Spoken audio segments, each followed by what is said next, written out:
Las garantías de seguridad deben funcionar como el Artículo 5 de la OTAN. You're next to me. Thank you so much. Voilà.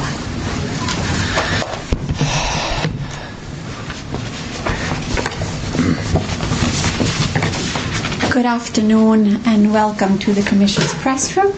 We are here with the President of the European Commission, Ursula von der Leyen, and the President of Ukraine, Volodymyr Zelensky, for a press point following their bilateral meeting. Yeah. President. Thank you very much, Mr. President. Thank Dear you. Volodymyr, what a pleasure to welcome you back to Brussels. I'm very pleased to be here with you today for our bilateral meeting that we just had, but also then the VTC that we will have in the Coalition of the Willing. And of course, I'm very glad that I'm able to accompany you and other European leaders for the meeting tomorrow that we do have with the US President in the White House. Since the beginning of Russia's brutal invasion, Europe has been at Ukraine's side, united, and we will support you for as long as it takes, for just and lasting peace. And this peace must be achieved through strength. Let me touch upon the main points. First, we must have strong security guarantees to protect both Ukraine and Europe's vital security interests. Ukraine must be able to uphold its sovereignty and its territorial integrity. There can be no limitations on Ukrainian armed forces, be it cooperation with or other third countries or assistance from other third countries, no limitations for the Ukrainian armed forces.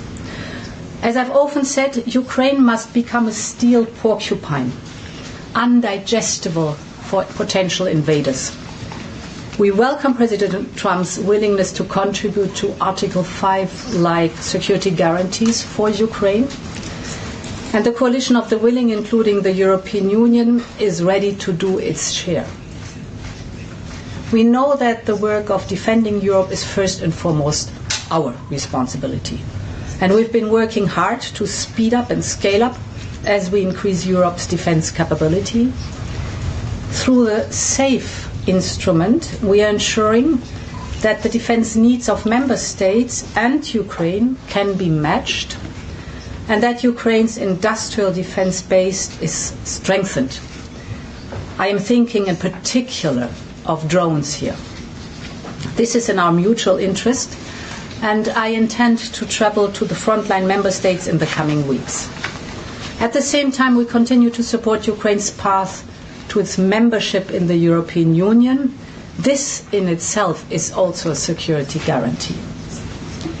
My second point, with regards to any territorial questions in Ukraine, our position is clear. International borders cannot be changed by force. These are decisions to be made by Ukraine and Ukraine alone. And these decisions cannot be taken without Ukraine at the table. My third and final point, as long as the bloodshed in Ukraine continues, Europe will maintain diplomatic and in particular economic pressure on Russia. We will continue to strengthen sanctions. We have adopted 18 packages so far, and we are advancing preparation for the 19th. This package will be forthcoming in early September. We know that sanctions are effective. We have already put Russia's immobilized assets to work for the benefit of Ukraine, and we will continue to put pressure on Russia's war economy to bring President Putin to the negotiation table. We're working with you, Volodymyr, and President Trump in this sense, and we will discuss all these topics and others in our joint meeting at the White House tomorrow. These are challenging times. Only Ukraine can choose its own destiny, but Ukraine can always count on Europe. Thank you so much. Thank you so much. Thank you so much, dear Ursula. Thank you for your support. Thank you for this day. It's very important for all your support from the very beginning of this war. And it's very important that you are with us and that we speak to America and we speak together. And it's important that Washington is with us. And today, in several formats, we are deciding what we are going to discuss in Washington. Dear journalists, it's crucial that Europe is as united now as it was at the very beginning, as it was in 2022, when the full-scale war began. This unity really helps to reach real peace, and it must stay strong. First, we have to stop the killings. Putin has many demands, but we do not know all of them.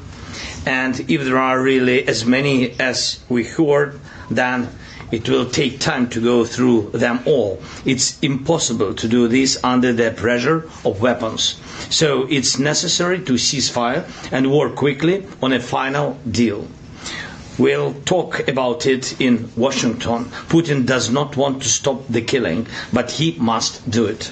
Second, we need real negotiations, which means they can start where the front line is now. The contact line is the best line for talking, and Europeans support this. And we thank everyone. Russia is still unsuccessful in Donetsk region.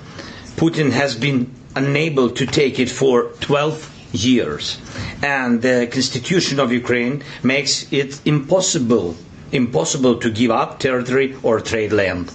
Since the territorial issue is so important, it should be discussed only by the leaders of Ukraine and Russia at the trilateral Ukraine, United States, Russia. So far, Russia gives no sign that trilateral will happen, and if Russia refuses, then new sanctions must follow.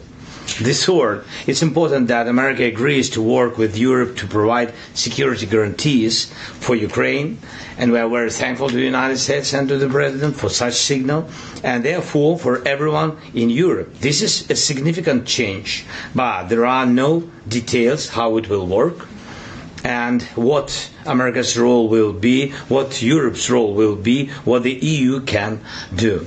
And this is our main task. We need security to work in practice, like Article 5 of NATO, and we consider EU accession to be part of security guarantees. And we have heard from President Trump that America and Putin see it the same way. So we talked about the EU accession negotiations. There can be no division between Ukraine and Moldova. That would simply be a very bad move to my mind, and if such a division takes place, it will automatically mean that Europe is divided on Ukraine, that Europe does not have a common and strong position on guarantees. Many in Europe see that vision will only make things worse. And we talked about defense, and thank you very much, dear Ursula. We agreed to work more actively on programs such as SAFE, and I count on the support with drones. First of all, this is priority. Next, thank you for the 18th package of sanctions. It's important. We need to prepare the 19th package so that Russia sees that we are serious. We understand Russia's strategic direction. It's anti-European, and so we must continue to limit Russia's potential. Finally, we talked about the support of Ukrainian children in schools, and we have a school meal program, and it's an important program that ensures that children from every family in wartime at least receive security and receive a normal hot meal. The school year is coming soon, and I asked Ursula to help us improve this program. It's our children, it's our future, everything for them. Thank you.